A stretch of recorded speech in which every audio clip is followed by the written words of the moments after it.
సినీ నటి జయసుధ భర్త నితిన్ కపూర్ గారు నిన్న ముంబైలో ఆత్మహత్య చేసుకున్న విషయం తెలిసిందే. జయసుధ నితిన్ కపూర్ను ప్రేమించి పెళ్లి చేసుకున్నారు. అయితే నితిన్ కపూర్ గారు ఆత్మహత్య చేసుకోవడం, అది కూడా ముంబైలో చేసుకోవడంలో పలు అనుమానాలు వస్తున్నాయి. గత కొంతకాలంగా నితిన్ కపూర్ గారు మానసికంగా పరిస్థితి బాగోలేదని, అందుకోసం చికిత్స పొందుతున్నాడని వార్తలు వస్తున్నాయి. అలాగే ఆర్థిక ఇబ్బందులు కూడా ఉన్నాయని, బాలీవుడ్ సినిమాల్లో కొంత పెట్టుబడులు పెట్టారని, అదంతా పోవడం కూడా మరో కారణం అని కొంతమంది అంటున్నారు.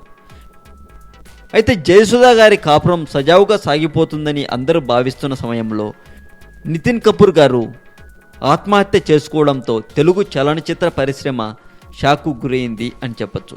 పాత సినిమాల్లో ఒక మనిషిని కానీ జంతువుని కానీ ఒక ఋషి వారు తప్పు చేశారనే ఆగ్రహంతో వారిని శపించి శిలలుగా మార్చే సంఘటనలు పౌరాణిక చిత్రాల్లో ఇప్పటి వరకు బాగానే చూశాం.